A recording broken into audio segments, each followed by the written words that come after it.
Well, today is the day after the Jihad attack on November 13th in Paris, France. And although it's early, I would like to talk to you about the same characters who do the same things in every Jihad attack. I call it the politically correct version of Jihad. So let's see what's being talked about. First, it was very ironic that early Friday, Obama had said that we had contained Islamic State, and that Kerry said, our Secretary of State said, that Islamic State's days were numbered. Well, not so numbered at all. On July 15th, Islamic State had predicted that the streets of Paris will run with blood. I've studied Islamic State, Al-Qaeda, and the Muslim Brotherhood for some time, and I have an enormous respect for their strategic planning ability.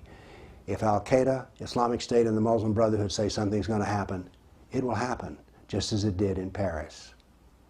Now, you might think that after an outrageous jihad event like this, that Merkel, who's been bringing in Syrian refugees by the tens of thousands, you would think that this might give her pause. And indeed, Ms. Merkel has spoken to us, and she said that Europeans need to manifest their values and be tolerant. Tolerant of what, Ms. Merkel? Rape? Welfare? Jihad? Mass murder attacks? But anyway, we're supposed to be tolerant. Now, here in America, we don't use words like jihad because those are considered offensive.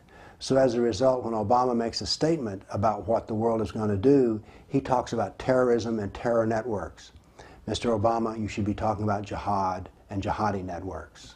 Now, it's also predictable that those who are left of center will start talking about those who are right of center and blame the whole event on them. And sure enough, Salon magazine has started blaming the conservatives or the far right.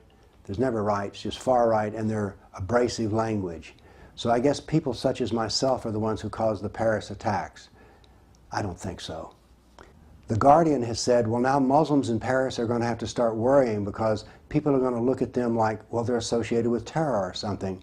What Muslims should be worried about is not being associated with terror, but being associated with jihad. The Guardian has also said that extreme far right will use this message to crank up their politics, and that worse will happen because of, I guess, not the Muslim jihadists, but because of those who talk about the doctrine of jihad. Religious leaders in America will talk about the religion of peace and how they know Muslims and how we're all members of the same family of Abraham. In America, the professors will still teach the jihad-free Islam in the universities. The press will do nothing to offend Muslims. The police will not study the doctrine of jihad. And politicians will cry out, we need more and more Muslim refugees. Nothing will change. Life is just going to keep on going on like it is, and Friday the 13th in Paris will just disappear into the rearview mirror. I have a prediction to make. Let's see if this happens.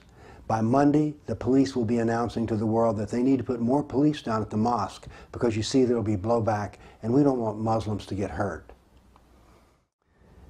The language that we need is not the language of the left or the language of the right. What we need is the language of Islam, the language found in the Quran, the Sirah, and the Hadith. That is the language we need.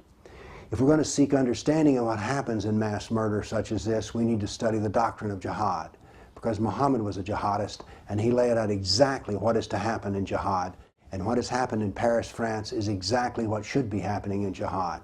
The kafir, the non-Muslim, shall be brought to fear Islam, and therefore yield to its Sharia demands. When it comes to language, what I have to say to you is, study the Quran, the Sirah, the Hadith, so that you too can adopt a precise language, so that you won't use words like terror, but instead will use words like jihad.